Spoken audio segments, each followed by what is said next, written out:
الحمد لله حمدا كثيرا طيبا مباركا فيه كما يحب ربنا ويرضاه.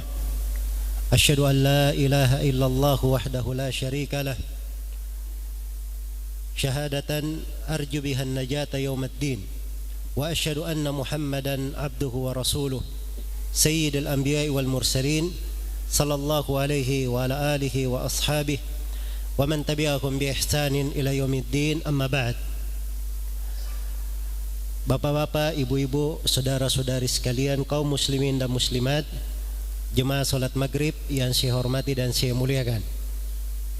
Alhamdulillah, kita bersyukur kepada Allah Subhanahu wa taala atas segala karunia dan nikmatnya, atas pintu-pintu ibadah, lahan-lahan ketaatan, serta kesempatan yang Allah Subhanahu wa taala anugerahkan kita di dalam kehidupan ini. Dan antara nikmat yang patut kita syukuri, kita berada di masjid ini, di sebuah rumah dari rumah-rumah Allah Subhanahu wa taala, dalam sebuah kegiatan yang baik. Kita saling mengingatkan akan sebagian ayat-ayat Al-Quran dan hadits-hadits Rasulullah sallallahu alaihi wasallam, mengingat sebagian dari sunnah dan tuntunan di dalam syariat kita.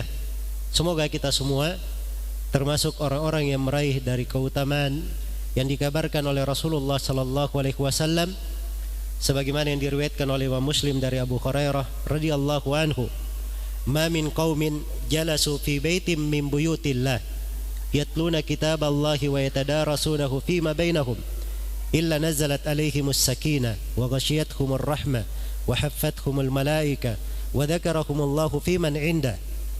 Tidak ada suatu kaum yang duduk di rumah dari rumah-rumah Allah, maksudnya di masjid dari masjid-masjid Allah, mereka membaca kitab Allah, saling mempelajarinya antara sesama mereka, kecuali akan turun kepada mereka ketenangan.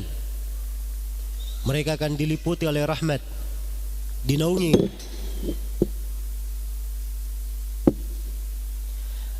oleh para malaikat. Dan Allah Subhanahu wa taala akan menyebut siapa yang hadir di majelis itu dibanggakan di depan para malaikatnya. Dan ini adalah anugerah yang sangat besar. Semoga Allah Subhanahu wa taala menjadikan kita semua termasuk orang yang mendapatkan dari keutamaan ini, dan juga dari merealisasikan sabda Rasulullah sallallahu alaihi wasallam di mana beliau pernah bersabda, "La yashkurullaha man la yashkurun nas." Tidaklah bersyukur kepada Allah siapa yang tidak bersyukur kepada manusia. Maka saya berterima kasih kepada pihak takmir masjid dan kepada seluruh pihak yang menjadi sebab terselenggaranya acara kebaikan ini. Semoga kita semua termasuk orang-orang yang tergolong kepada mereka yang menolong agama Allah Subhanahu wa taala. Ya Allah telah janjikan, "In tansurullaha yansurkum wa yuthabbit aqdamakum." Kalau kalian menolong Allah, maka Allah akan menolong kalian dan mengukuhkan kedudukan kalian. Dan Rasulullah sallallahu alaihi wasallam bersabda sebagaimana dalam hadits Abu Mas'ud Al-Ansari atau hadits Abu Mas'ud Al-Badri yang diriwayatkan oleh Imam Muslim, "Man dalla ala khairin falahu ajr ka ajri fa'ilihi."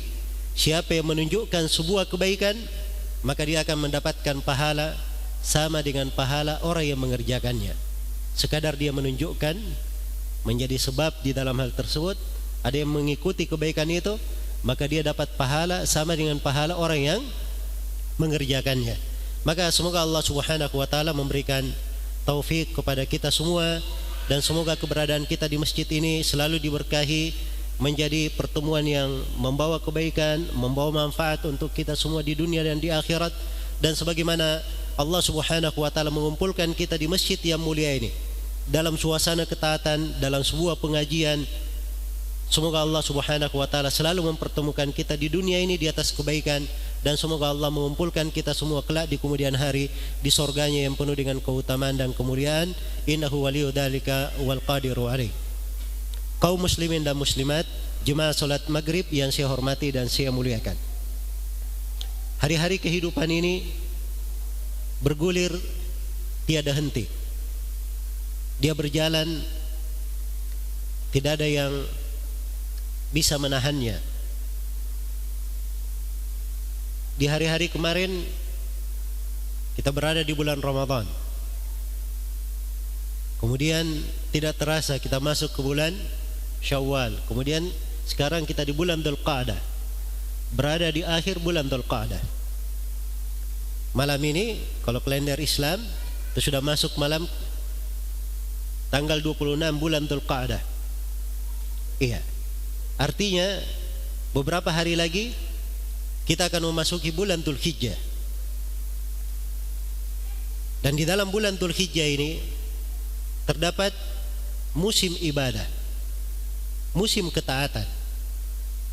Itulah keistimewaan untuk umat ini. Tidak ada di umat-umat yang lainnya. Di hari-hari kehidupannya diputar di atas kebaikan dan ketaatan. Iya. Ada hari raya mereka sekali sepekan, yaitu pada hari Jumat atau hari raya umat Islam. Sekali sepekan. Dan ada hari raya tahunan mereka, Idul Fitri dan Idul Adha. Di setiap pekannya kita ada tuntunan-tuntunan dan syariat. Bahkan di setiap waktu kehidupan umat Islam diputar dengan ibadah dan ketaatan. Dan syariat solat 5 waktu, subhanallah, yang di dalamnya terdapat berbagai kemanfaatan dan kebaikan untuk hamba. Sampai diibaratkan oleh Rasulullah dalam sebuah hadits yang diriwayatkan oleh Al-Bukhari dan Muslim, bagaikan orang yang mandi di sungai 5 kali sehari. Kira-kira bagaimana? Seorang di depan rumahnya ada sungai, ya, dia mandi di situ 5 kali sehari. Apakah dikatakan dia tidak bersih? Ini dari keindahan umat ini, kebaikan yang Allah bukakan untuk mereka. Di dalam solat 5 waktu itu terdapat berbagai pahala, keutamaan dan kebaikan, tidak bisa dihingga. Iya. Dan siapa yang menekuninya, yang unik, siapa yang menekuni ibadah tersebut, memahami makna ibadah itu dan mengerti tentang maksud dari ibadah dan rahasia-rahasia ibadah, maka kebaikan di dalam ibadah itu tidak ada habisnya. Karena itu umat ini adalah umat yang Allah Subhanahu wa taala muliakan. Allah Subhanahu wa taala berikan berbagai kebaikan. Iya. Di umat Islam kadang kita beramal dengan amalan yang kecil, amalan yang sederhana, tetapi dilipat gandakan kebaikan di sisi Allah Subhanahu wa taala. Iya. Kadang amalannya sendiri yang dilipat gandakan. Kadang amalan itu dilipat gandakan karena dia berada di sebuah musim, dari musim ketaatan. Iya. Seperti misalnya kita berada di bulan Ramadan. Dan ini yang akan kita bahas di sini tentang bulan Dzulhijjah. Ya, bagaimana seorang berada di bulan Dzulhijjah, itu musim kebaikan. Dan ada hal yang lain, hal yang lain. Dan ini dari sebuah fikih di dalam beragama yang dibahasakan oleh para ulama sebagai ilmu yang harusnya diketahui oleh setiap muslim dan muslimah. Bahkan ada yang membahasakannya bahwa di dunia ini ada sorga. Sorga di dunia. Siapa yang tidak masuk ke sorga dunia, dia tidak masuk ke sorga akhirat. Iya. Ini terkait dengan pembahasan amalan hati.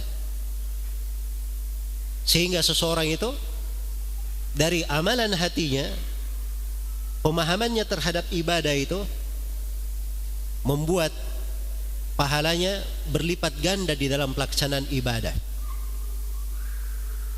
Membuat pahalanya berlipat ganda di dalam pelaksanaan ibadah. Dan ini dari keistimewaan diberikan kepada umat Islam. Karena itu kata sebagian as-salaf rahimakumullahu ta'ala, rubba amalin sagirin tukabbiruhun niyah wa rubba amalin kabirin tusaggiruhun niyah. Kadang ada amalan yang kecil, tapi karena niatnya yang baik, keikhlasan dan ketulusannya, yang kecil ini menjadi sangat besar di sisi Allah Subhanahu wa taala. Iya. Bayangkan itu ya, seorang perempuan disebutkan bahwa dia pezina, pernah singgah di sebuah sumur. Dalam keadaan dia kehausan, tidak ada timba. Turun perempuan ini minum dari sumur, kemudian naik. Begitu tiba di atas, dia dapati seekor anjing mengitari sumur, menjulurkan lidahnya, kehausan. Iya, perhatikan. Maka melihat anjing ini kehausan seperti dirinya tadi kehausan, maka perempuan ini turun lagi ke sumur.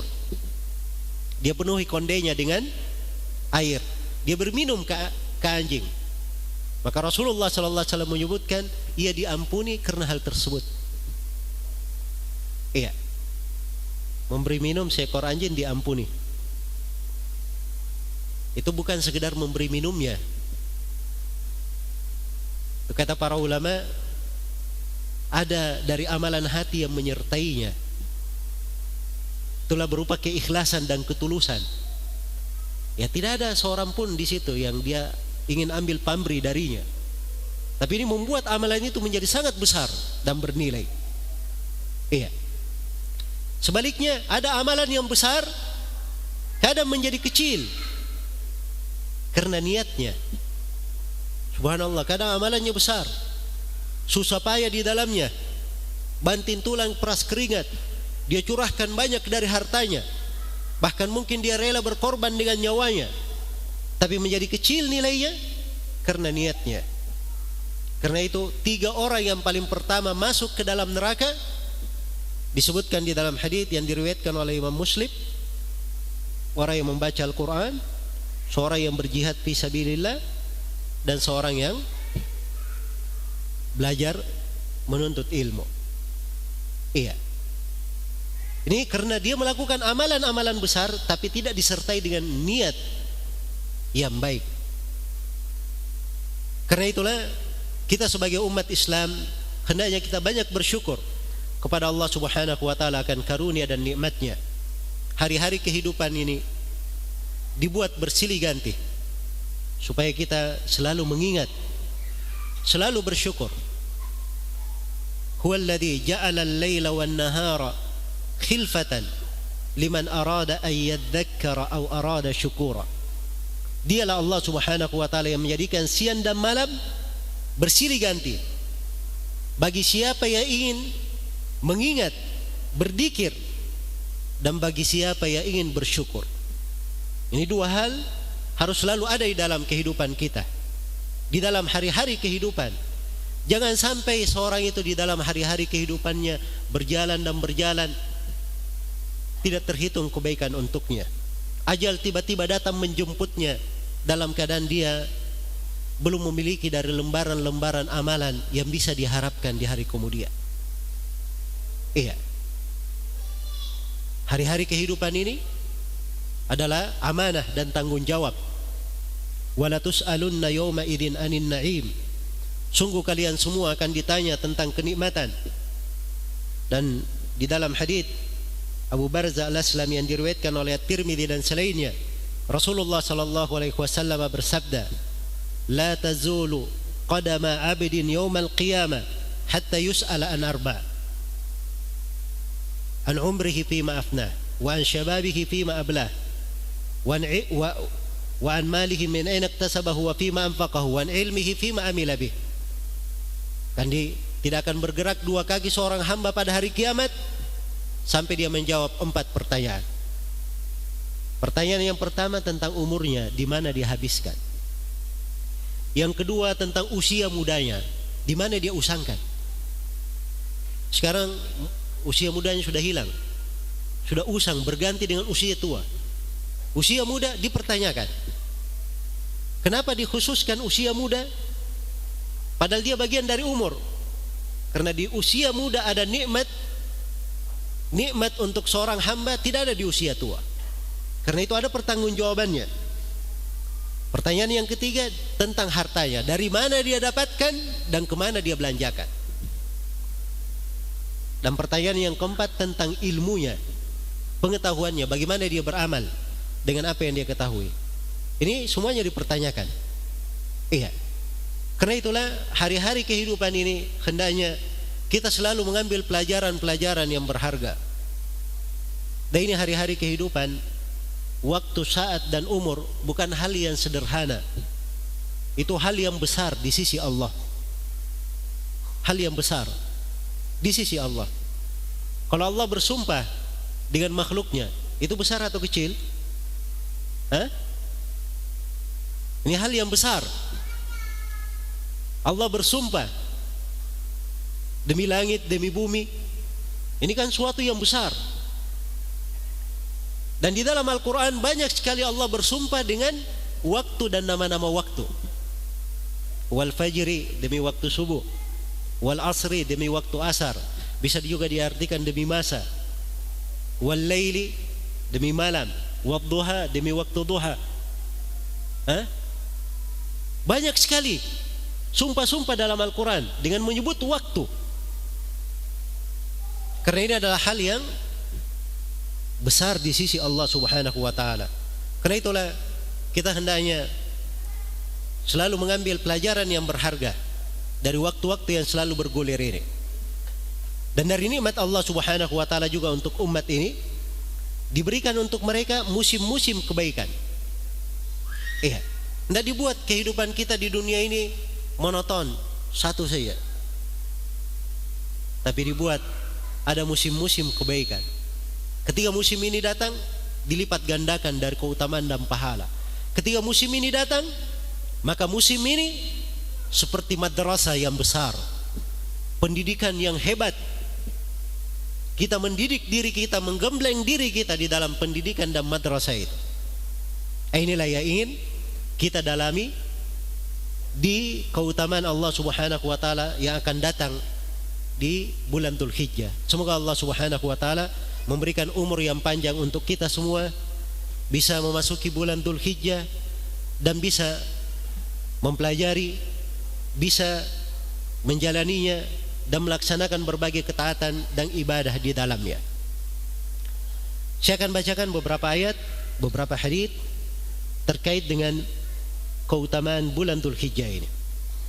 Di antara keutamaannya adalah firman Allah Subhanahu wa ta'ala di dalam Al-Quran di surah Al-Fajr, ya, di ayat yang kedua. Wal fajri wa layalin ashrin. Wal fajr. Baik. Ini buku saya baca dari buku ini, buku saya tulis seputar keutamaan bulan Dzulhijjah.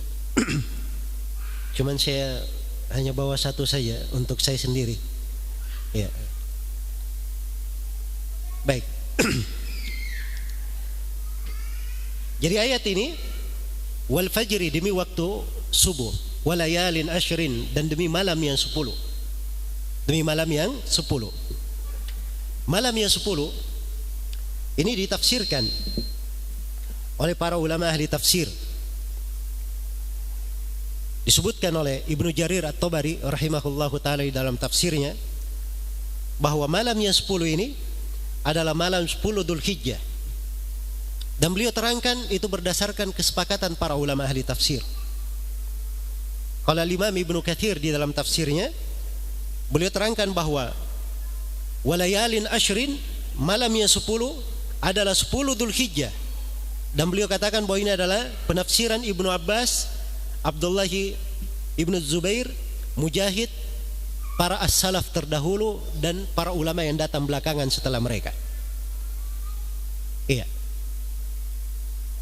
Jadi bisa dipahami bahwa ini bukan hari-hari yang biasa. Ini hari-hari yang agung. Walayalin ashrin. Ini dibahas malamnya. Mungkin ada yang bertanya, ini kan ayat malamnya. Ya, harus diketahui ya bahwa dalam penggunaan Al-Quran itu kadang dibahasakan malam, maksudnya malam bersama siangnya. Kadang dibahasakan siang, maksudnya siang bersama malamnya, bukan malam saja yang punya nilai, tapi malam bersama dengan siangnya. Dan akan datang nanti saya bacakan hadits atau saya bacakan ayat yang lain dengan bahasa hari, bukan malam, dengan bahasa hari, menunjukkan bahwa yang dimaksud siang dan malam. Dan ini penggunaan ada ya dalam Al-Quran. Kalau kita misalnya lihat di surah Al-Imran, itu ada kisah Nabi Zakaria ketika diberitahu bahwa kamu akan punya anak, tanda bahwa beliau akan punya anak, kan diperintah, disebutkan dia diperintah untuk berpuasa, yaitu dengan tidak berbicara. Thalathata ayyam, 3 hari disebut di surah Al-Imran. Tapi di surah Maryam disebutkan thalatha layalin sawiyah, 3 malam di surah Maryam. Jadi menunjukkan, kata para ulama, di surah Al-Imran maksudnya 3 hari bersama malamnya. Di surah Maryam artinya 3 malam bersama harinya, artinya sama saja. Iya. Dan ini fikih harus saya jelaskan supaya kita memahami bahwa bulan Dzulhijjah ini terdapat di dalamnya keutamaan yang patut kita pelajari. Ya. Hendaknya kita memahami besarnya nikmat dan karunia Allah Subhanahu wa taala di dalamnya. Baik, dan ini sumpah, Allah bersumpah dengannya demi malam yang 10. Ini sumpah ya, menunjukkan agungnya dan besarnya malam-malam ini, hari-hari pertama di bulan Dzulhijjah ini. Jadi kalau dikatakan 10 itu dari tanggal 1 sampai tanggal 10, itu 10. Iya. Tapi bulan Dzulhijjah memang yang paling utamanya di awalnya, 10 yang pertamanya. Tapi bukan artinya tanggal 11, 12 dan 13 tidak ada keutamaannya. Akan datang nanti saya bacakan hadits-hadits tentang hal tersebut. Baik. Ayat yang lain di surah Al-Hajj. Di surah Al-Hajj ayat ke-28.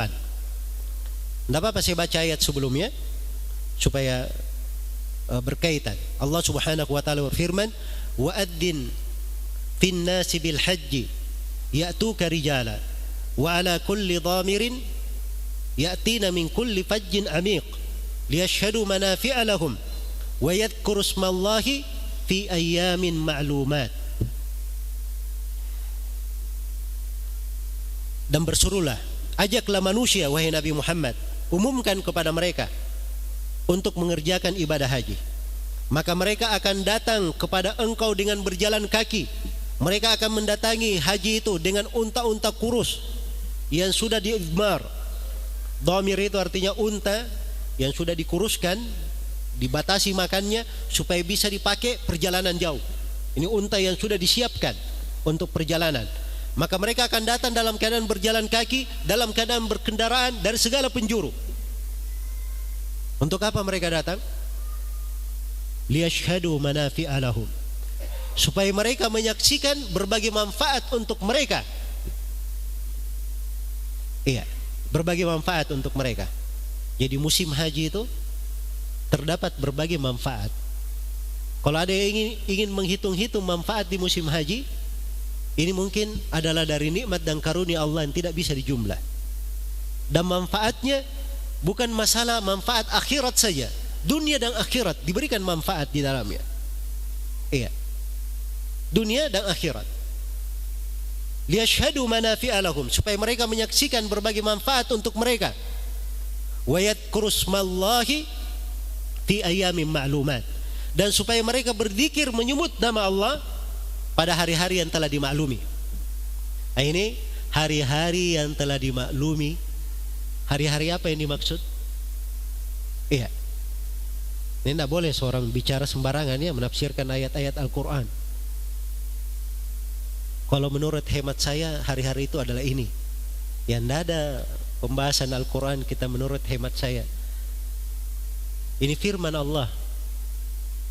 Firman Allah. Seorang yang menafsirkan ayat-ayat itu seakan-akan dia duduk menjadi perantara antara dia dengan Allah. Hati-hati. Karena itu dalam menafsirkan ayat-ayat seorang harus melihat apa keterangan Nabi dan para sahabatnya di dalam ayat tersebut.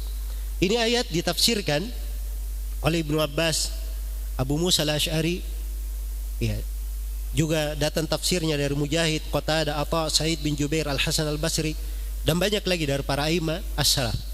Dan ini merupakan madhab Imam Syafi'i. Mereka tafsirkan hari-hari yang telah ditentukan, hari-hari yang telah dimaklumi, maksudnya adalah 10 hari Dzulhijjah. 10 hari Dzulhijjah. Iya. Baik. Dan para ulama sebutkan kenapa 10 hari Dzulhijjah ini subhanallah sedemikian agungnya. Allah bersumpah dengannya supaya disaksikan hari-hari ini. Karena di 10 hari Dzulhijjah ini terkumpul padanya pokok-pokok ibadah. Tidak terkumpul di waktu-waktu lainnya. Iya. Ada sholat di dalamnya, ada puasa, ada sedekah, ada haji. Ini berapa rukun Islam ini? Sholat, iya. Puasa, sedekah masuk di pembahasan zakat. Kemudian haji. 4 rukun Islam berkumpul di mana? Di 10 hari pertama bulan Dzulhijjah. Iya. Ditambah dengan syahadat la ilaha illallah Muhammadar Rasulullah. Karena pokok dari hari-hari ini yang paling agungnya adalah mentauhidkan dan membesarkan Allah Subhanahu wa taala. Sebagaimana yang saya akan terangkan nanti. Iya. Karena itu wajar kalau hari-hari ini dihitung sebagai hari-hari yang terbaik di kehidupan dunia. Iya. Mungkin di sini ada yang bertanya, bagaimana ceritanya kok bisa 10 hari pertama bulan Dzulhijjah hari-hari terbaik di dalam kehidupan dunia? Berarti lebih baik dari bulan Ramadan. Hah? Baik, ini pertanyaan simpan dulu ya. Kita baca dulu hadits-hadits dan bagaimana ucapan ulama di dalam masalah. Ya. Supaya keheranannya bisa apa? Bisa hilang. Saya akan bacakan di sini sebuah riwayat dari Ibnu Abbas radhiyallahu anhuma. Haditsnya diriwayatkan oleh Al-Bukhari, Abu Daud, At-Tirmidzi, dan Ibnu Majah. Lafaz hadits yang akan saya baca ini milik Imam At-Tirmidzi rahimahullah. Rasulullah sallallahu alaihi wasallam bersabda, "Ma min ayyamin al-'amalu as-salihu fihinna ahabbu ila Allah min hadhihi al-ayyamil 'ashr." Tidak ada hari-hari kehidupan di dunia ini yang amalan salih padanya lebih dicintai oleh Allah Subhanahu wa taala melebihi 10 hari pertama bulan Dzulhijjah. Ini penegasan dari Nabi. Seorang sahabat ada yang bertanya, "Ya Rasulullah, walal jihadu fi sabilillah?" Ya Rasulullah, lebih baik dari seluruh amalan di hari-hari itu, lebih baik dari segala sesuatu sampai lebih baik daripada jihad fi sabilillah? Kata Nabi sallallahu alaihi wasallam, "Walal jihadu fi sabilillah illa rajulun kharaja bi nafsihi wa malihi falam yarji' min dalika bi syai'." Kata beliau, tidak pula amalan di hari-hari itu dikalahkan oleh jihad fi sabilillah, kecuali kalau jihadnya itu sifatnya dia berjihad keluar dengan jiwa dan hartanya lalu tidak balik lagi. Artinya kalau dia keluar jihad mati syahid, itu baru dia lebih utama. Tapi kalau tidak mati syahid, beramal di 10 hari pertama bulan Dzulhijjah itu lebih utama. Itu lebih utama. Iya. Maka ini hadits tegas menunjukkan bahwa menunjukkan keutamaan beramal pada 10 hari pertama di bulan Dzulhijjah. Iya. Dan amalan-amalan ini adalah amalan yang paling baiknya. Karena itulah yang disebutkan oleh Abu Uthman An-Nahdi, Abdurrahman bin Mul rahimahullahu ta'ala, salah seorang dari imam tabi'in. Beliau berkata ada 310 yang diagungkan oleh para sahabat dan para tabi'in. 310 yang pertama adalah 10 terakhir di bulan Ramadan. 10 yang kedua adalah 10 pertama di bulan Dzulhijjah. Dan 10 yang ketiga adalah 10 yang pertama di bulan Muharram. Ini diagungkan oleh mereka. Iya. Kemudian hadis itu juga menunjukkan bahwa amalan salih di bulan Dzulhijjah itu lebih baik daripada amalan-amalan yang lainnya. Dan ini mencakup seluruh jenis amalan salih. Apa saja? Yang wajib maupun yang sunnah. Iya. Yang wajib maupun yang sunnah. Karena itu seorang yang melakukan sholat 5 waktunya di bulan Dzulhijjah itu lebih daripada yang lainnya. Ya. Dari masa beramal.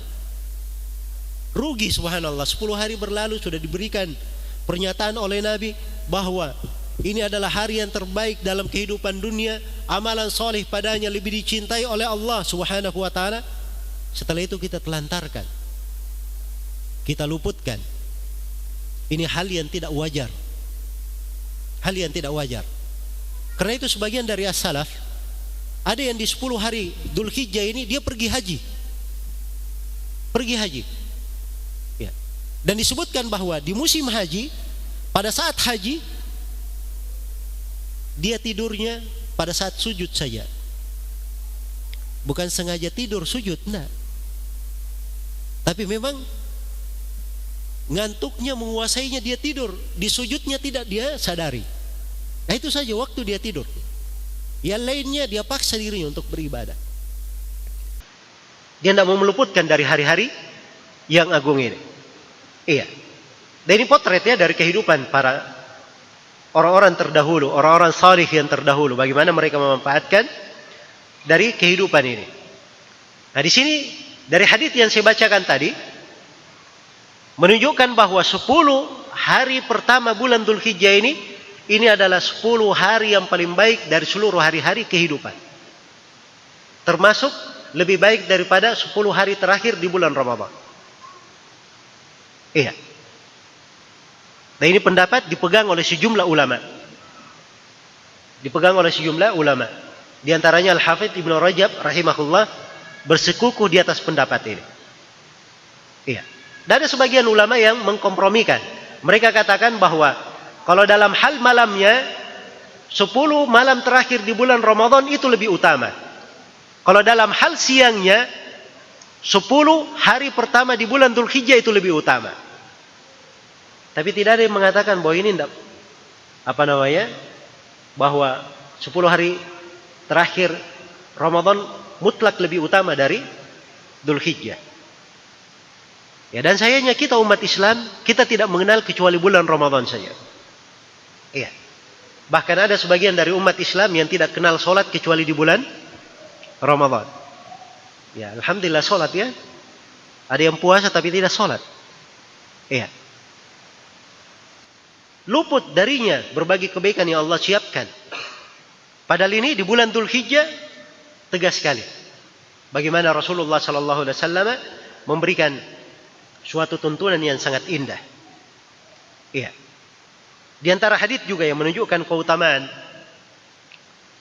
bulan Dzulhijjah ini adalah hadis Abdullah bin Umar yang diriwayatkan oleh Imam Ahmad, Abd bin Humaid dan selainnya.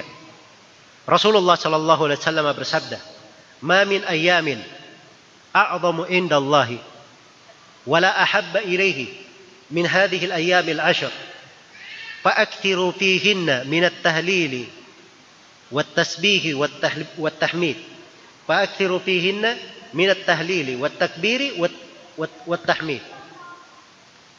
Kata Nabi sallallahu alaihi wasallam, tidak ada hari-hari yang lebih agung dan tidak ada hari-hari yang lebih dicintai oleh Allah melebihi 10 hari pertama di bulan Dzulhijjah. Ini dua. Tidak ada yang lebih agung, lebih besar, dan tidak ada yang lebih dicintai oleh Allah melebihi 10 hari pertama bulan Dzulhijjah. Karena itu kata Nabi, fa'akthiru fihinna, perbanyaklah pada hari-hari itu minat tahlil, dari membaca tahlil, membaca la ilaha illallah. Ya, tahlil begitu ya. Kalau dikatakan tahlil itu dia baca la ilaha illallah. Boleh dia lengkapi, dia baca la ilaha illallah wahdahu la syarikalah, lahul mulku wa lahul hamdu wa huwa ala kulli syai'in qadir. Dia perbanyak dari tahlilnya. Ya. Khususnya di dzikir ini khususnya dibaca di tanggal 9 Dzulhijjah di hari Arafah. Akan saya bacakan nanti juga hadis tentang hal itu. Dan hendaknya dia perbanyak dari takbir. Dia bertakbir. Dia membaca Allahu Akbar. Dia memuji dan membesarkan Allah Subhanahu wa taala. Iya. Memuji dan membesarkan Allah Subhanahu wa taala. Baik. Kemudian yang kedua, jadi yang kedua bertakbir. Dan takbirnya ini di 10 hari pertama. Mulai bertakbir sudah. Biasanya kan kita tahunya kalau takbir, kapan takbir itu? Nanti kalau pergi sholat id, takbir. Ada yang lumayan tahu takbir hari-hari tasyrik, takbir. Lumayan itu ya. Tapi kalau ingin tahu fikih takbir, takbir itu di 10 hari pertama bulan Dzulhijjah ada 2. Ada takbir mutlak dan ada takbir muqayyad. Ada takbir mutlak. Ini dilakukan takbir di mana saja. Sampai ada 2 orang sahabat, yaitu Abu Hurairah radhiyallahu taala anhu dan Ibnu Umar, ya. Dan ini dilakukan juga dari sahabat-sahabat yang lainnya. Mereka dari awal Dzulhijjah mereka sudah bertakbir. Mereka ke pasar bertakbir. Diikuti oleh manusia. Ramai manusia bertakbir di pasar. Ya. Itu keindahan manusia di masa itu. Kelembutan hatinya. Walaupun di pasar, tapi kalau diajak takbir, takbir, Masya Allah. Iya. Kalau sekarang ini susah kita mencari hal itu. Mendapatkan hal itu. Ya. Yang gampang itu sekarang ini main hakim sendiri saja. Diteriaki pencuri, belum tentu dia mencuri, sudah dipukuli sana sini. Gampang sekali dipancing emosinya. Setelah dipancing emosinya, gampang di luar kesadaran. Iya. Dan ini kemungkaran yang sangat besar ya. Kebetulan saya ingat. Dan dari kemarin saya baca berita-berita tentang ini. Luar biasa, saya merasa tidak enaknya membaca berita itu.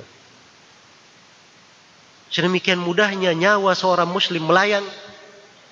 Gara-gara hanya diteriaki pencuri, maling. Padahal tidak terbukti dia mencuri. Iya. Tidak terbukti. Dan setelah itu, iya, para pelakunya juga ditangkap. Dan itu adalah hal yang bagus, kita beri nilai yang bagus. Cuma hukumannya dianggap sangat ringan sekali. Dan ini tidak benar ya.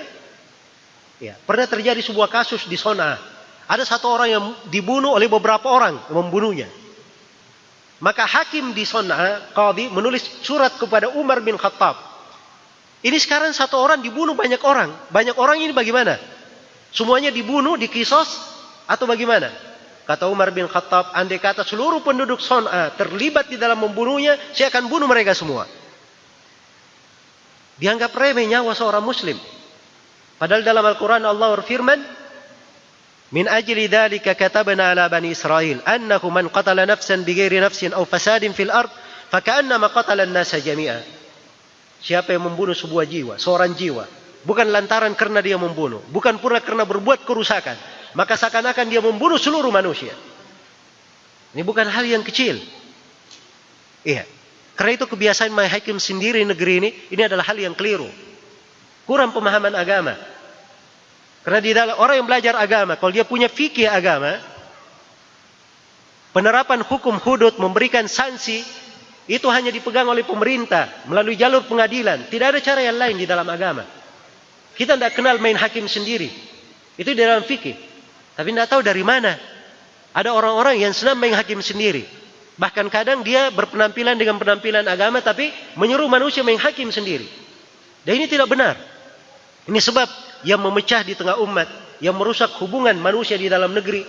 Perkara yang berbahaya. Harus sama-sama kita berantas, kita ingatkan. Dan kita melarang manusia darinya. Sebab ini mengganggu kerukunan dan ketenangan kita di dalam kehidupan kita di dalam negeri ini.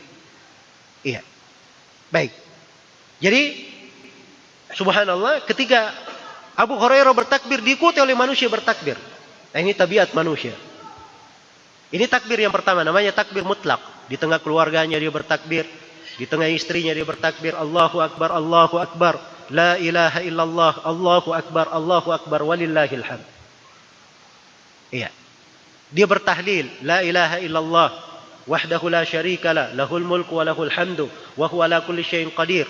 Boleh juga dia membaca subhanallah, walhamdulillah, wa la ilaha illallah, wallahu akbar. Iya. Kalimat-kalimat indah sekali, penuhi. bulan Dzulhijjah dengan hal tersebut. Tapi kita subhanallah ya, semangat kita untuk berzikir itu kadang kurang. Ya. Padahal kadang hal tersebut mudah sekali. Gampang kita kerjakan. Sambil jalan, sambil berdiri, kadang sambil berbaring, mudah kita ucapkan. Iya. Saya beri satu potret yang lain dari kehidupan para sahabat. Ada seorang Arabi, orang pedalaman, orang kampung istilahnya, tidak ada tempatnya bermukim. Datang kepada Nabi bertanya, "Ya Rasulullah, ajari saya kebaikan." Kata Nabi, "Wahai Arabi, ucapkan Subhanallah, walhamdulillah, wala ilaha illallah, wallahu akbar." Maka Arabi ini dia menepi, dia hitung tangannya. Subhanallah, alhamdulillah, wala ilaha illallah, Allahu akbar. Cuma 4. Dia balik lagi kepada Nabi, "Ya Rasulullah, Allahu akbar, subhanallah, walhamdulillah, wala ilaha illallah, Allahu akbar. Ini semuanya 4 hanya untuk Allah. Untuk saya mana?" Iya. Untuk saya mana? Kata Nabi, "Wahai Arabi, kalau kamu berkata Allahu akbar, kamu berkata subhanallah, maka Allah berfirman, hambaku telah benar. Memang aku maha suci. Kalau si hamba berkata alhamdulillah, Allah berfirman, hambaku telah benar. Kalau si hamba berkata la ilaha illallah, Allah berfirman, hambaku telah benar. Kalau si hamba berkata Allahu akbar, Allah berfirman, hambaku telah benar. Kalau si hamba berkata Allahumma gfirli, maka Allah berfirman, telah kulakukan untukmu. Kalau si hambaku berkata Allahumma arhamni, maka Allah berfirman, telah kulakukan untukmu. Dan kalau si hamba berkata Allahumma rzuqni, maka Allah berfirman, telah kulakukan untukmu." Jadi tambah 3 kalimat. Allahumma gfirli, ya Allah ampunilah saya. Allahumma arhamni, ya Allah rahmatilah saya. Allahumma rzuqni, ya Allah beri rezekilah kepada saya. Arabi ini dia hitung lagi jarinya. Subhanallah, walhamdulillah, wala ilaha illallah, wallahu akbar, Allahumma gfirli, Allahumma arhamni, Allahumma rzuqni. Kata dia, "Ya, saya sudah dapat bagianku." Dia pulang. Ya, sudah dapat bagiannya. Ini semangatnya. Kadang dia dengar dari Nabi 1 hadits saja, tapi dia lakukan sepanjang dia hidup.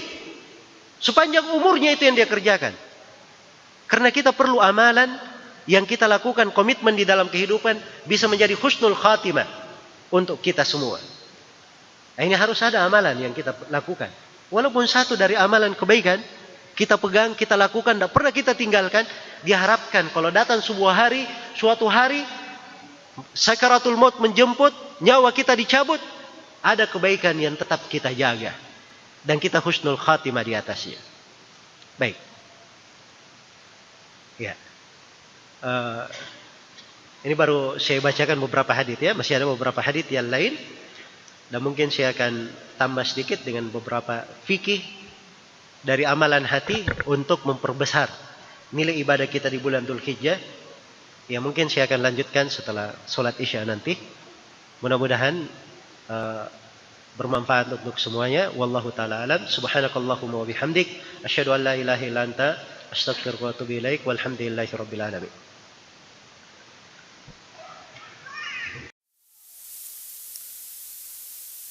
Bismillahirrahmanirrahim. Alhamdulillahi rabbil alamin.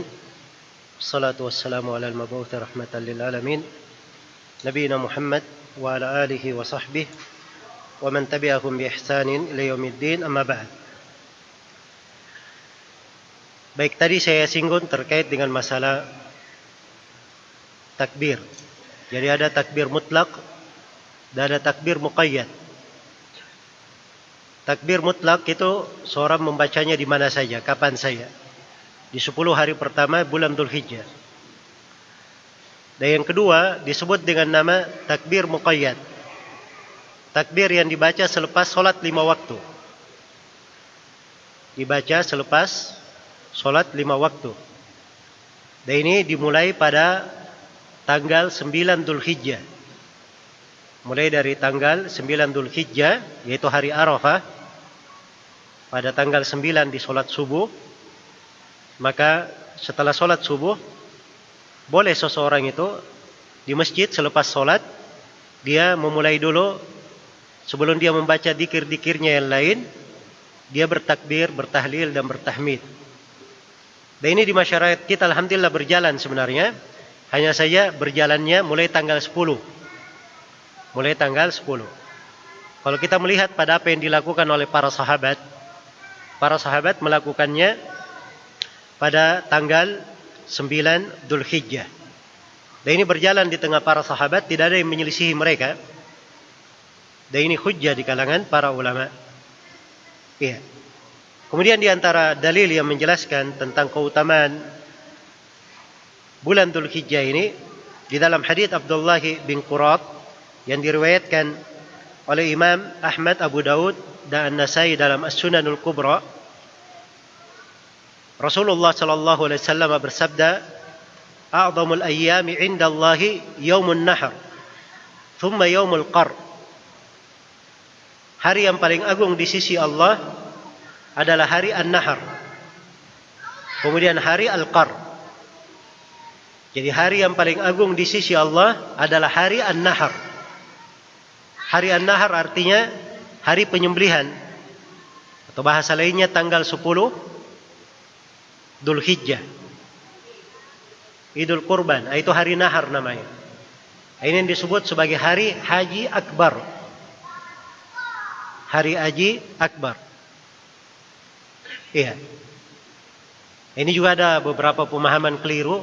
Ada sebagian orang memahami bahwa Haji Akbar itu kalau tanggal 10-nya bertepatan dengan hari Jumat. Ini pemahaman keliru ya. Karena memang di dalam Al-Quranul Karim hanya disebut Haji Akbar itu adalah pelaksanaan hajinya. Di pelaksanaan hajinya. Sebagaimana di dalam hadits ini disebutkan bahwa hari yang paling agung itu adalah Yaumun Nahar, hari Nahar. Thumma Yaumul Qar, setelah itu yang paling utamanya, yang paling agungnya di sisi Allah adalah hari Al-Qar. Al-Qar itu hari menetapnya jemaah haji di Mina. Ini tanggal 11 Dzulhijjah. Tanggal 11 Dzulhijjah. Iya.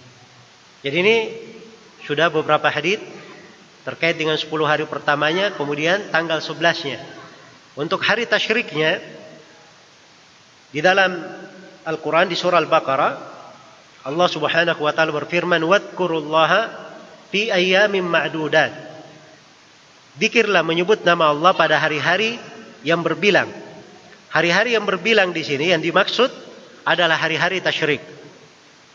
Dan telah syah dari Nabi sallallahu alaihi wasallam di riwayat Muslim dari Nubaysyah Al-Hudali radhiyallahu anhu, Rasulullah sallallahu alaihi wasallam bersabda, "Ayyamut tasyrik ayyamu aklin wa syurbin wa dzikrin lillahi ta'ala." Hari-hari tasyrik itu adalah hari-hari makan, minum, dan berzikir kepada Allah subhanahu wa ta'ala. Iya. Maka ini dari beberapa hadits yang menjelaskan keutamaan hari-hari yang agung ini. Ya, kalau sudah diterangkan akan keutamaannya, keagungannya, dan dia adalah hari-hari yang teragung di dalam kehidupan dunia, tentunya hari-hari ini tidak diluputkan, tidak dibiarkan berlalu begitu saja, tapi dihiasi dengan ibadah. Iya, dihiasi dengan ibadah. Telah kita baca ya di dalam hadits Ibnu Abbas bahwa amalan saleh di hari-hari itu yang paling afdal, paling utama. Dan kata amalan saleh, frasa amalan saleh ini mencakup seluruh amalan saleh, apa saja. Mau bersedekah, berinfak, ya, salat, puasa, membaca Al-Quran, berzikir, menyambung silaturahmi, berbuat baik kepada orang tua, berbakti kepada orang tua, memperbaiki hubungan yang terputus. Segala bentuk kebaikan dan amalan salih disyariatkan. Disyariatkan. Ya. Memang ada perbedaan ya dari sisi bulan Ramadan. Kalau bulan Ramadan itu para syaitan dibelenggu sehingga seorang semangat beribadah. Ya. manusia gampang bersemangat beribadah. Dan juga kebanyakannya di 10 hari terakhir bulan Ramadan, rata-rata orang libur, kan begitu. Tapi ini hari-hari tasyrik, manusia sibuk. Ya. Kemudian jiwa itu, apalagi dia sudah terbiasa dengan hal-hal yang tidak ada hubungannya dengan akhirat. Kadang begitu dia mau masuk ke ladang akhirat, jiwa itu berat untuk masuk ke dalamnya. Maka di sini perlu mujahadah. Seorang perlu bersungguh-sungguh mengatur waktunya. Dia hidupkan malamnya dengan ibadah. Kalau di bulan Ramadan kita ada program khatam Al-Quran, maka ini di 10 hari pertama di bulan Ramadan, di bulan Dzulhijjah, hendaknya seorang itu ada target-target kapan dia khatam Al-Quran. Berapa banyak dia baca dari Al-Quran. Iya. Di antara ibadah yang dihidupkan oleh Nabi sallallahu alaihi wasallam, beliau berpuasa 9 hari. Berpuasa 9 hari. Dan ini telah syah dari sebagian istri Nabi sallallahu alaihi wasallam dalam sebuah hadis yang diriwayatkan oleh Abu Daud, bahwa Nabi sallallahu alaihi wasallam itu berpuasa beberapa hari, di antaranya wa tis'an min Dzulhijjah. Beliau berpuasa 9 hari di bulan Dzulhijjah. Jadi dari tanggal 1-nya sampai tanggal 9-nya sudah disyariatkan untuk apa? Berpuasa. Khususnya di tanggal 9. Ini disebut dengan nama hari apa? Hari Arafah. Hari Arafah ini di dalam hadis yang diriwayatkan oleh Imam Muslim, Rasulullah ditanya tentang puasa di hari Arafah. Kata beliau, yukaffirus sanatal madiyah wal baqiyah. Puasa hari Arafah ini menggugurkan dosa tahun yang telah lalu dan tahun yang tersisa. Iya, jadi 11 bulan sebelumnya digugurkan. Dan apa yang tersisa dari bulan Dzulhijjah digugurkan. Ini keutamaan puasa hari Arafah. 1 hari. Di tanggal 9. Dan di hari Arafah ini Nabi sallallahu alaihi wasallam bersabda sebagaimana dalam hadits Abdullah bin Amr bin As, riwayat At-Tirmidzi, khairu ma qultu ana wan nabiyyuna min qabli la ilaha illallah wahdahu la syarika la lahul mulku wa lahul hamdu wa huwa ala kulli syai'in qadir. Sebaik-baik yang saya ucapkan dan para nabi sebelumku mengucapkannya adalah la ilaha illallah wahdahu la syarika la lahul mulku wa lahul hamdu wa huwa ala kulli syai'in qadir. Dan di sebagian riwayat khairud du'a du'a'u Arafah. Sebaik-baik doa adalah doa Arafah. Iya. Karena itu di hari Arafah ini adalah hari yang paling baik seorang berdoa. Jangan dia luputkan waktu berdoa di situ. Kalau bisa sepanjang hari dia berdoa sampai matahari terbenam. Dia memohon kepada Allah Subhanahu wa taala. Dan doa di Arafah itu lebih indah lagi, lebih utama lagi kalau dia sedang berada di Arafah. Di padang Arafahnya. Atau bahasa lainnya dia sedang haji. Dia sedang melakukan ibadah haji. Itulah di hari syaitan tidak pernah terlihat lebih hina melebihi di hari itu. Syaitan terlihat sangat hina sekali. Karena banyaknya dari hamba-hamba Allah yang dibebaskan leher-lehernya dari api neraka. Iya. Maka ini adalah hari-hari yang agung. Hendaknya kita manfaatkan dengan baik. Kita memuji Allah Subhanahu wa taala. Karunia Allah sangat banyak di dalamnya. Selain daripada itu, kita juga ada ibadah namanya kurban. Bagi siapa yang haji, ya alhamdulillah Allah mudahkan untuknya berhaji. Itu anugerah yang sangat besar. Iya. Bagi siapa yang Allah tidak berikan kesempatan untuknya haji di tahun ini, maka banyak dari amalan-amalan yang bisa mencapai pahala orang yang haji. Pintu-pintu ketaatan kita buka untuk diri kita, jangan kita telantarkan. Ini 10 hari. 10 hari kalau dihitung dari 365 hari dalam setahun, 10 hari ini tidak ada apa-apanya. Sedikit 10 hari ini. Iya. Tidakkah kita mengkhususkan waktu, memberikan keseriusan di 10 hari ini? Iya. Kadang kita kalau di kehidupan dunia ya, kalau urusan kerja, ya perlu naik pangkat atau naik kedudukan, ya perlu ambil sertifikat ini, ambil ini, ambil ini. Kadang kursus sepekan, ada yang sebulan, ada yang 2 bulan, 3 bulan. Ya, ini kadang keluar biaya. Ini gratis. Ya. Dan ini cuma perlu kita menyiapkan 10 hari, kita atur dengan baik.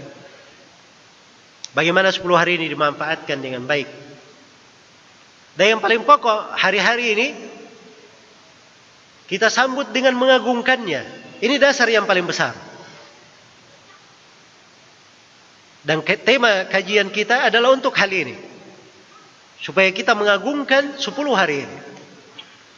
Sebab seorang hamba, kalau dia mengagungkan dari syariat Allah Subhanahu wa ta'ala, maka itu adalah ciri ketakwaan di dalam hatinya.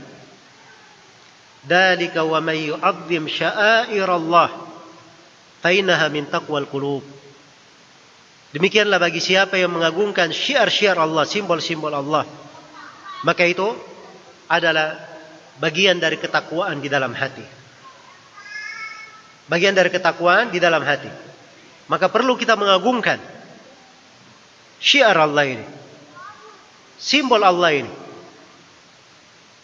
Dan di sela-sela pembahasan haji, pembahasan kurban, keutamaan tentang Dzulhijjah ini, disebutkan berbagai lambang ibadah di sana. Disebutkan tentang tauhid. Qul inna salati wa nusuki wa mahyaya wa mamati lillahi rabbil alamin la syarika lahu wa bidzalika umirtu wa ana awwalul muslimin. Katakanlah, sesungguhnya salatku, sembelihanku, hidupku dan matiku hanya untuk Allah Rabbul Alamin, tidak ada syirikat baginya. Demikianlah saya diperintah dan saya adalah orang yang pertama berserah diri. Nusuki itu artinya sembelihanku. Kita sering dengar diartikan ibadahku ya.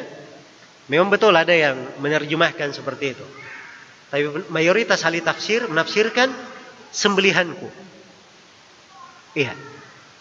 Maka ini ibadah-ibadah yang agung adalah untuk membuktikan penghambaan kita kepada Allah, tauhid kita, ketulusan kita kepada Allah Subhanahu wa ta'ala. Dan kita juga tidak lupa bahwa syariat kurban ini kita mengikut kepada Nabi Ibrahim alaihi salam. Dan Nabi Ibrahim alaihi salam, beliau telah diperintah oleh Allah dengan sebuah perintah yang menunjukkan kemurnian ibadahnya hanya kepada Allah. Diperintah untuk menyembelih putranya sendiri. Putra yang dinantinya bertahun-tahun, berpuluh-puluh tahun. Iya, di dalam kehidupannya. Sebab putra beliau itu nanti lahir setelah umur Nabi Ibrahim lebih 80 tahun. Baru dikaruniai keturunan. Diperintah menyembelihnya, beliau lakukan perintah Allah. Iya. Karena itu dibahasakan dalam Al-Quran, inna hadza lahuwal bala'ul mubin. Sungguh ini ujian yang sangat besar. Sangat jelas ujian ini. Maka untuk hal itu diganti. Wa fadainahu bidzibhin 'adzim. Kami ganti dia dengan sembelihan yang besar. Jadi ini diagungkan. Dasarnya adalah kita mengikuti bagaimana Nabi Ibrahim alaihissalam di dalam menunaikan ibadah.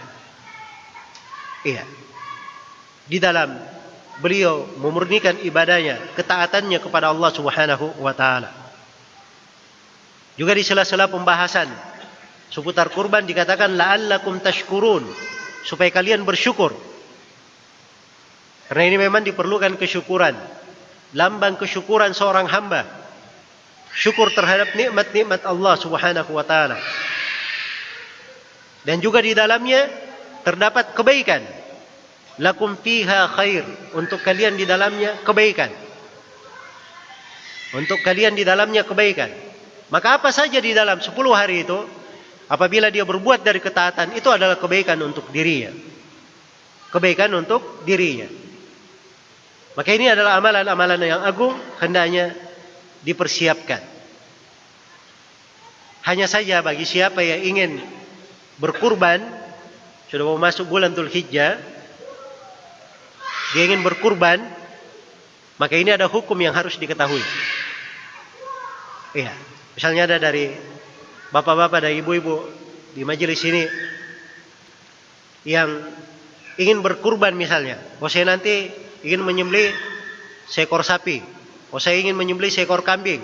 Dia sudah berniat dari sekarang. Kalau sudah ada niat dari sekarang, maka begitu masuk bulan Dzulhijjah, tanggal pertama, tanggal 1 bulan Dzulhijjah, maka ada hukum yang harus diketahui. Diriwayatkan di dalam Sahih Al-Bukhari dari Ummu Salamah, Rasulullah sallallahu alaihi wasallam bersabda, "Idza ra'aitum hilal Dzulhijjah wa arada ahadukum an yudhhi falyumsik an sya'rihi wa adfarihi." Apabila kalian melihat hilal bulan Dzulhijjah dan salah seorang dari kalian ingin berkurban, hendaknya dia tahan. Jangan dia sentuh kuku, jangan dia sentuh rambut dan kukunya. Maksudnya tidak boleh potong rambut, tidak boleh gunting kuku. Rambut apa saja? Rambut kepala, rambut mata, kumis, ketiak, ya, rambut badan, apalagi jenggot ya. Jenggot ini di bulan Dzulhijjah aja tidak boleh disentuh, tidak boleh digunting. Apalagi di waktu-waktu yang diagungkan seperti itu. Waktu-waktu yang diagungkan dan dibesarkan. Di dalam riwayat yang lain, "Idza dakhalatil ashru wa arada ahadukum an yudhhi fala yamassa min basharihi wa sya'rihi syai'an." Apabila sudah masuk 10 hari pertama bulan Dzulhijjah dan salah seorang dari kalian ingin berniat untuk berkurban, jangan dia sentuh dari rambut dan kulitnya. Kalau ada kulit melepuh, tidak boleh disentuh, tidak boleh diganggu, biarkan saja. Iya, ini hukum. Dan ini terkait dengan siapa yang ingin berkurban. Siapa yang ingin berkurban? Kalau ada yang bertanya, hukum di sini apa? Haram atau makruh? Jawabannya haram, ini larangan. Nabi kalau melarang asalnya adalah haram, tidak boleh didekati. Baik, ada yang bertanya, ya, kami satu rumah tangga, ada suami, ada istri, ada anak-anak. Suami yang berkurban, tapi dia niatkan untuk istri dan anak-anaknya semuanya. Dan itu boleh ya, suami berkurban, satu saja dia sembelih untuk istri dan anak-anaknya. Kalau ada orang tuanya hidup bersama dia dalam satu rumah, orang tuanya juga dia ikutkan, tidak ada masalah. Orang tuanya sudah meninggal, dia ikutkan juga orang tuanya di dalam kurbannya, tidak ada masalah. Satu hewan kurban. Muncul pertanyaan, suami saya yang membeli kurbannya, dia yang berkurban. Istri dan anak-anaknya kena hukum, tidak boleh potong rambut, tidak boleh gunting kuku. Jawabannya ini khusus untuk suaminya saya. Sebab dia yang berkurban. Jelas ya? Ya. Ini juga panitia kurban. Dia tidak berkurban tapi diwakilkan. Orang-orang titip kurban untuk disembelihkan. Dia bagaimana? Tidak boleh menyentuh kuku dan rambut. Jawabannya dia nggak ada masalah. Sebab bukan dia yang berkurban. Bukan dia yang berkurban. Baik. Jadi ini dari beberapa hal yang hendaknya diingat. Sekarang muncul pertanyaan. Kenapa kita dilarang menggunting kuku, menggunting rambut? Ya. Ini namanya larangan di hari yang agung. Kalau bertanya kenapa, ini terlalu banyak. Kenapa? Nanti semuanya ditanya kenapa. Mulai dari sholat semuanya akan ditanya nanti. Semuanya kenapa. Ada yang diketahui hikmahnya, ada yang tidak diketahui. Di haji, karena ada 9 larangan pada saat ihram. Tak boleh didekati. Tak boleh dilakukan. Di bulan Ramadan kita tidak boleh makan, tidak boleh minum, tidak boleh melakukan hubungan suami istri. Di dalam sholat tidak boleh berbicara. Tidak boleh berucap kecuali bacaan sholat. Kan begitu. Ini ada pendidikan besar, cuman kita banyak lalai. Ya. Kita dididik waktu tertentu harus begini, tidak boleh dekati yang lain. Masuk bulan Dzulhijjah begini, tidak boleh bikin begini. Sedang ihram, lakukan begini, tinggalkan ini dan ini dan ini. Supaya itu menjadi pendidikan untuk kita. Kita terbiasa menjalankan ketaatan, terbiasa meninggalkan yang dilarang. Jadi begitu ibadah selesai, kita mendapatkan pendidikan di situ. Karena itu kalau sholatnya tidak berubah-ubah, ya, ini berarti sholat tidak bermanfaat. Karena faidah sholat, inna sholata tanha anil fahsya'i wal munkar. Sungguhnya sholat itu melarang, mencegah dari kekejian dan kemungkaran. Maka sholat ini mendidik dia di atas kebaikan dan ketaatan. Iya. Maka ini beberapa pembahasan terkait dengan ibadah di bulan Dzulhijjah, dan dia adalah hal yang sangat berharga, lebih daripada mutiara yang sangat mahal. Iya. Karena itu hari-hari yang akan datang ini nikmat yang sangat besar, hendaknya kita hidupkan. Kita hidupkan dengan ibadah. Sudah kita programkan. Paling tidak dari sekarang kita sudah ada niat untuk itu. Niat saja sudah dapat kebaikan seorang berniat. Kalau sampai masanya dia lakukan, maka dia akan dapat pahala 2 kali lipat. Iya. Dan ini adalah hal yang baik. Kajian kita di masjid ini dengan tema ini menunjukkan keseriusan dan penghargaan terhadap nikmat Allah. Sebab seorang sebelum masuk di dalam ibadah, dia bersiap dulu mempelajari ilmunya, mempelajari ketentuan dan hukum-hukumnya. Mudah-mudahan apa yang kita bahas dan kita kaji di pertemuan singkat ini ada manfaatnya untuk seluruh hadirin, dan saya mohon maaf atas segala macam kekurangan. Wallahu ta'ala alam.